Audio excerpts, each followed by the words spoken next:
നമസ്കാരം. ഭാരത് ലൈവിലേക്ക് സ്വാഗതം. ശ്രീല, ഉമാ തോമസ് MLA അപകടമുണ്ടാക്കിയ ആ ഒരു വേദിയുടെ നിർമ്മാണ പ്രവർത്തനങ്ങൾ ഇപ്പോൾ ഏറെ ചർച്ചയാണ്. അതൊരു താൽക്കാലിക വേദിയായിരുന്നു. അപ്പോൾ അത് GCDAയുടെ നോംസ് ഒന്നും പാലിക്കാതെ അവർ അനധികൃതമായി കുറച്ച് പണികൾ ചെയ്തിരുന്നു, അറേഞ്ച്മെന്റ്സ് ചെയ്തിരുന്നു. പക്ഷെ എൻ്റെ ഒരു സംശയം, ഇത്രയും വലിയൊരു പരിപാടി, അതായത് 12,000-ഓളം പേർ നൃത്തം ചെയ്യുന്ന ഒരു പരിപാടിയാണ്. അത് കാണാൻ കഴിഞ്ഞ ദിവസത്തെ ചർച്ചയിൽ ശ്രീല പറഞ്ഞതുപോലെ ഒരു അതിൽ പങ്കെടുക്കുന്ന നർത്തകിയുടെ വീട്ടിൽ നിന്ന് ഒരാൾ വന്നാൽ പോലും 12,000 പേർ കാഴ്ചക്കാരായിട്ടുണ്ടാവും.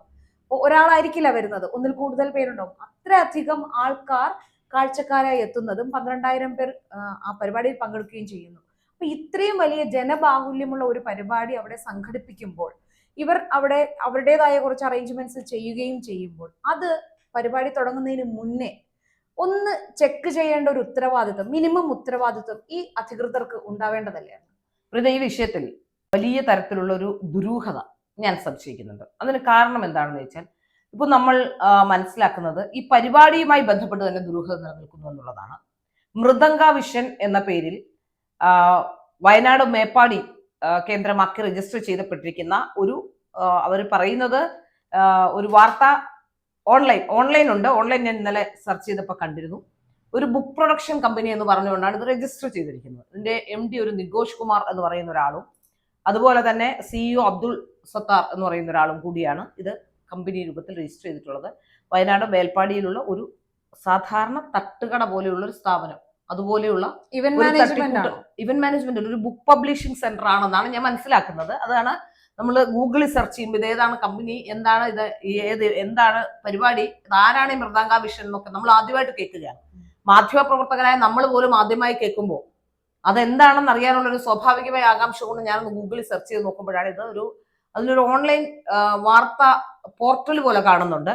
അതുകൂടാതെ പറയുന്നത് ബുക്ക് പബ്ലിഷിംഗ് ആണ് എന്നാണ്. മറ്റ് കാര്യങ്ങൾ അന്വേഷിച്ചപ്പോൾ മനസ്സിലാക്കാൻ സാധിച്ചത് രണ്ടുപേരും വല്ലപ്പോഴും അവിടെ വന്നു പോകുന്ന ഒരു തട്ടുകട പോലെ ഒരു തട്ടിക്കൂട്ട് സ്ഥാപനം ആണ് എന്നാണ് മനസ്സിലാക്കാൻ സാധിക്കുന്നത്. ജോസ്കോ ജുവല്ലേഴ്സും എല്ലാം ഇതിന്റെ സ്പോൺസേഴ്സ് ആയിട്ടുണ്ട്. അപ്പൊ ഇത്രയും വലിയ സ്ഥാപനങ്ങൾ അത് സ്പോൺസർ ചെയ്യുമ്പോൾ, ദിവ്യ ഉണ്ണിയെ പോലെയുള്ള ഒരു വലിയ നർത്തകി, സിനിമാ താരമായിരുന്ന ഒരാൾ അതിൽ പങ്കെടുക്കുമ്പോൾ, ഇവരെ സമീപിക്കുമ്പോൾ ഈ സ്ഥാപനത്തിന്റെ ഒരു ക്രെഡിബിലിറ്റിയെ പറ്റി ഇവരാരും ശ്രദ്ധിച്ചിരുന്നുണ്ട്? തീർച്ചയായും അതാണ് ദിവ്യ ഉണ്ണി എന്ന് പറയുന്ന ഒരു നടി ഗിന്നസ് വേൾഡ് റെക്കോർഡിന് വേണ്ടി ശ്രമിക്കുമ്പോൾ യഥാർത്ഥത്തിൽ സാധാരണക്കാരായ കേരളത്തിലെ നൃത്ത അധ്യാപകരും അല്ലെങ്കിൽ നൃത്തവുമായി ബന്ധപ്പെട്ട് പ്രവർത്തിക്കുന്നവരും ഒക്കെ വിചാരിക്കുന്നത് ഇത് ഒരു സർക്കാരിന്റെ പരിപാടിയാണ് എന്നാണ്. അത് പല മാതാപിതാക്കളും കഴിഞ്ഞ ദിവസം പറയുന്നത് കണ്ടു. ഇവർ കൺവിൻസ് ചെയ്തതും അങ്ങനെ തന്നെയാണ്. കാരണം തമിഴ്നാട് സർക്കാരിൽ ഇങ്ങനൊരു റെക്കോർഡുണ്ട്, ആ റെക്കോർഡ് മറികടക്കാൻ കേരളത്തിന് ആ റെക്കോർഡ് മറികടക്കാനുള്ള ശ്രമമാണ് ഞങ്ങൾ നടത്തുന്നത് എന്ന് പറഞ്ഞുകൊണ്ടാണ് ഇവർ ഓരോരുത്തരെയും സമീപിച്ചിട്ടുള്ളത്. ഒന്ന്. രണ്ട്, ഈ കലാകാരന്മാരും ഒരു വലിയ പ്രശ്നമുള്ളത്, ഈ കലാകാരന്മാരും കലാകാരികളും ഒക്കെ ഈ സാധാരണ ലോകത്താണോ ജീവിക്കുന്നതെന്ന് എനിക്ക് സംശയമുണ്ട്. കാരണം പലപ്പോഴും ഈ ഡാൻസുകാരും സിനിമാക്കാരും ഒക്കെ ഏത് സ്ഥാപനമാണ് എന്താണെന്ന് അറിയാതെ പോയി ചാടും നമ്മൾ കണ്ടിട്ടുണ്ട്. അതുകൊണ്ടാണല്ലോ പലപ്പോഴും ഈ ചില ബ്രാൻഡ് അംബാസഡർ സ്ഥാനമൊക്കെ വലിയ രീതിയിൽ വിവാദമായിട്ടുള്ള ചില പ്രശ്നങ്ങൾ ഉണ്ടാകുന്നത്.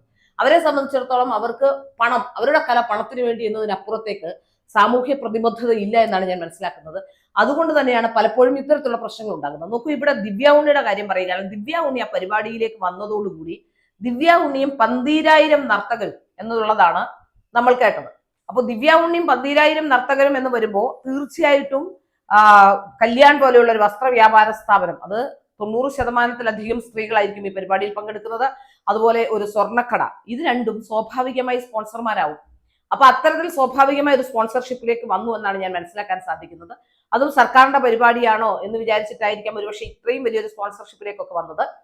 ഇത് പണമുണ്ടാക്കാനുള്ള ഒരു തട്ടിക്കൂട്ട് കമ്പനി കഴിഞ്ഞ 2 വർഷമായി ഇതിന്റെ അടിസ്ഥാനത്തിൽ മാത്രം പ്രവർത്തിക്കുന്നതാണോ എന്ന സംശയം ഉണ്ടാകുന്നു. കാരണം വല്ലപ്പോഴും ആ ഓഫീസിലേക്ക് 2 പേർ വന്നു പോകുന്നു, ഏതെങ്കിലും ബുക്ക് പബ്ലിഷ് ചെയ്താൽ നമുക്കറിയില്ല, മറ്റേതെങ്കിലും പരിപാടി നടത്തിയാൽ അറിയില്ല, ഒരു തട്ടിക്കൂട്ട് വെബ്സൈറ്റും കുറച്ച് വാർത്തകളും അപ്ഡേറ്റ് ചെയ്യുന്നുണ്ട് എന്നതൊഴിച്ചാൽ മറ്റൊന്നും തന്നെ അതിൽ കാണാനും കഴിയുന്നില്ല. അവിടെയാണ് ഈ സംശയം ഉണ്ടാകുന്നത്. ഈ കമ്പനി ആരുടേതാണ്? സർക്കാർ എന്തുകൊണ്ടാണ് ഇത് മോണിറ്റർ ചെയ്യാതിരുന്നത്?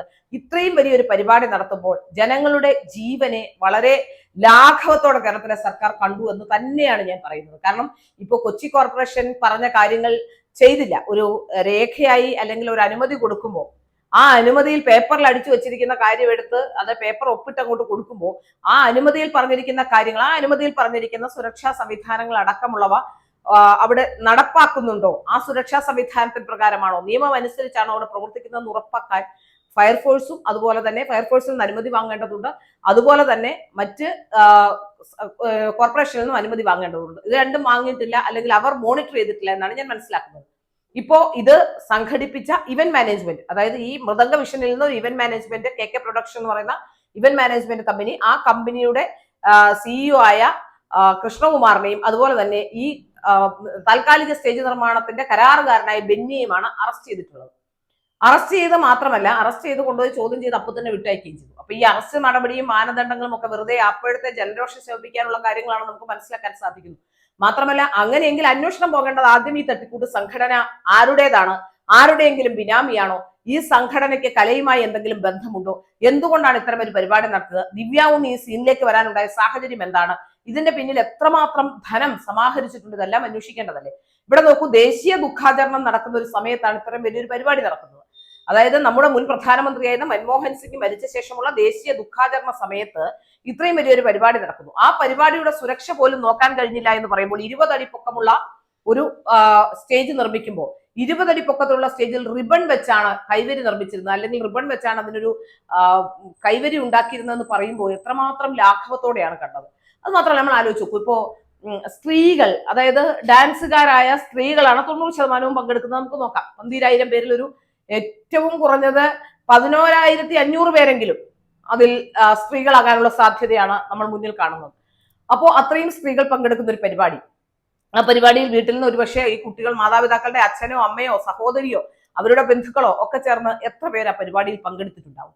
ഒരു വീട്ടിൽ നിന്ന് ഒരാളെന്ന കണക്ക് വന്നാൽ പോലും 12,000-ലധികം പേരായി. 12,000-ലധികം നർത്തകർ, 12,000-ലധികം ഈ അവരുടെ വീട്ടിൽ നിന്നുള്ളവർ, അവരെ അനുഗമിക്കുന്നവർ, അതുകൂടാതെ ചിലപ്പോ ഡ്രൈവർ ഉണ്ടാകും, വാഹനങ്ങളുടെ ഡ്രൈവർ ഉണ്ടാകും, ഡാൻസ് സ്കൂളിലെ മേക്കപ്പ് അധ്യാപകരുണ്ടാകും, പഠിപ്പിക്കുന്ന അധ്യാപകരുണ്ടാകും. അപ്പോൾ 12,000 പേരെന്ന് പറയുമ്പോൾ ഏറ്റവും കുറഞ്ഞതൊരു 4,000 അല്ല 5,000 ഡാൻസ് സ്കൂളെങ്കിലും നമുക്ക് കാൽക്കുലേറ്റ് ചെയ്യാം. 5,000 ഡാൻസ് ടീച്ചേഴ്സ് എങ്കിലും ഉണ്ടാവും.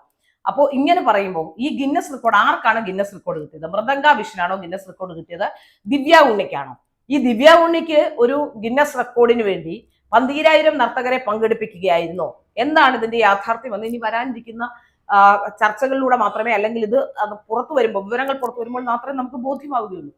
ഇപ്പോ ഈ ദിവ്യ ഉണ്ണിയെ പോലെ ഒരു നടിക്ക് ഗിന്നസ് റെക്കോർഡിന് വേണ്ടി ദിവ്യ ഉണ്ണി തട്ടിക്കൂട്ടിയതാണ് ഈ പരിപാടിയെങ്കിൽ, ഈ ദിവ്യ ഉണ്ണിക്ക് ഗിന്നസ് റെക്കോർഡ് കിട്ടാൻ വേണ്ടി 12,000 നർത്തകർ, ഈ 12,000 നർത്തകരും ദിവ്യ ഉണ്ണിയുടെ കൂടെയുള്ള നർത്തകരല്ല, ദിവ്യ ഉണ്ണിയുടെ സ്റ്റുഡൻസും അല്ല. ഇപ്പൊ 12,000 നൃത്ത വിദ്യാർത്ഥികളുമായി ഒരു അധ്യാപിക ഡാൻസ് ചെയ്തെങ്കിൽ അതിന് ഗിന്നസ് റെക്കോർഡിന് അർഹതയുണ്ട്.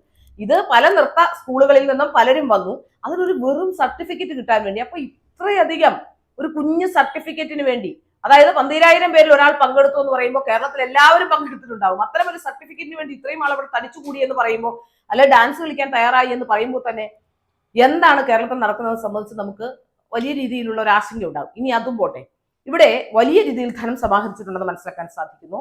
ഒരു നർത്തകയിൽ നിന്നും 5,000-നും 8,000-നും ഇടയിൽ പണം വാങ്ങിയിട്ടുണ്ട്. മേക്കപ്പ്, താമസം, ഭക്ഷണം അടക്കമുള്ളവ അവർ സ്വയം ചെയ്യേണ്ടതുണ്ട്. അപ്പോൾ തന്നെ ഒരു നർത്തകിക്ക് എത്ര രൂപ ചിലവാകുമെന്ന് നമ്മൾ ആലോചിക്കണം. പിന്നെ അതും കൂടാതെ ഇവിടെ വന്ന് കാഴ്ചക്കാരായിരിക്കുമ്പോൾ അടുത്തിരുന്ന് കാണാൻ 399 രൂപയും അകലെ ഇരുന്ന് കാണാൻ 199 രൂപയും കണക്കിൽ പണവും വാങ്ങിയിട്ടുണ്ട്. അപ്പൊ എത്ര രൂപ? പിന്നെ സ്പോൺസർഷിപ്പിലും, അതായത് കല്യാൺ സിൽക്കിന്റെ അതുപോലെ ജോസ്കോ ജ്വല്ലറിയുടെയൊക്കെ സ്പോൺസർഷിപ്പിൽ എത്ര രൂപ കിട്ടിയിട്ടുണ്ടാവും? ഏതാണ്ട് 10 കോടിയിലധികം രൂപ ഇവർക്ക് ധനമായി സമാഹരിക്കാൻ കഴിഞ്ഞിട്ടുണ്ടെന്നുള്ളത് ഏറ്റവും പ്രധാനപ്പെട്ട കാര്യമാണ്. ഈ 10 കോടിയിലധികം രൂപ ധനമായി സമാഹരിക്കുമ്പോഴും ഒരു സുരക്ഷാ സംവിധാനങ്ങളും ഒരുക്കാതെ ഇത്രയധികം കുട്ടികളെ അവിടെ കൊണ്ടുവന്നു എന്നുള്ളത്, ഇത്രയധികം നർത്തകരെ അവിടെ കൊണ്ടുവന്നു എന്നുള്ളത്, ഇത്രയധികം ജനങ്ങളെ അവിടേക്ക് എത്തിച്ചു എന്നുള്ളത് ഏറെ ആശങ്കപ്പെടുത്തുന്ന കാര്യമാണ്. ഉമാ തോമസ് MLA, നമ്മളിപ്പോ പറയുന്ന സാധാരണഗതിയിൽ പറയുന്നത് എന്താണ്? VIP-ക്ക് വേണ്ട സുരക്ഷ. VIP-ക്ക് വേണ്ട സുരക്ഷയല്ല, ജനങ്ങളുടെ ജീവൻ, എല്ലാവർക്കും വേണ്ട സുരക്ഷ വേണം. ഇത്തരം പരിപാടികൾ നമ്മൾ, സാംസ്കാരിക വകുപ്പ് മന്ത്രി ഉദ്ഘാടകനായി എത്തിയ പരിപാടിയല്ലേ, സാംസ്കാരിക വകുപ്പ് മന്ത്രി അടക്കം പങ്കെടുക്കുന്ന ഇത്തരം പരിപാടികളിൽ ഇത്തരം ആർക്കും അങ്ങ് കബളിപ്പിച്ചുകൊണ്ട് പോകാൻ കഴിയുന്ന ഒരു രീതിയിലാണോ കേരളത്തിലെ സർക്കാർ ഉള്ളത്? എന്റെ സംശയം, സാംസ്കാരിക വകുപ്പ് മന്ത്രി ആ പരിപാടിയിൽ പങ്കെടുത്തിട്ടുണ്ടെങ്കിൽ കൃത്യമായി സംഘാടകർ ക്ഷണിച്ചിട്ടുണ്ടാകുമല്ലോ. ആ സംഘാടകർ ആരാണെന്ന് സംസ്കാരിക വകുപ്പ് മന്ത്രിക്ക് അറിയാമല്ലോ. അവിടെ സുരക്ഷയുണ്ടോ എന്ന് എന്തുകൊണ്ടാണ് ഉറപ്പുവരുത്താത്തത്? ഇതിൽ നിന്നൊക്കെ നമുക്ക് മനസ്സിലാക്കാൻ സാധിക്കുന്നത് ആരുടെയെങ്കിലും ബിനാമിയാണോ ഈ തട്ടിക്കൂട്ട് സംഘടന? കഴിഞ്ഞ 2 വർഷമായി ഇത്തരത്തിൽ ധനസമാഹരണത്തിന് ലക്ഷ്യമിട്ട് മുന്നോട്ട് പോയതാണോ? ഇവർ വേറെ ഏതെങ്കിലും തരത്തിലുള്ള പരിപാടികൾ സംഘടിപ്പിച്ചിട്ടുണ്ടോ? എന്തൊക്കെയാണ് ഇവരുടെ ആക്ടിവിറ്റീസ്? എന്തിനാണ് അവർ ഇപ്പോൾ ഇങ്ങനെ ഒരു ഗിന്നസ് റെക്കോർഡും ഒക്കെയായി ലോകശ്രദ്ധ നേടാൻ ശ്രമിക്കുന്നത്? ഇത്തരത്തിലുള്ള നിരവധി കാര്യങ്ങൾ അന്വേഷണം പോകേണ്ടതുണ്ട്. ഈ സംഘടനയുമായി ബന്ധപ്പെട്ടുള്ള ദുരൂഹത ആദ്യം പരിഹരിക്കണം.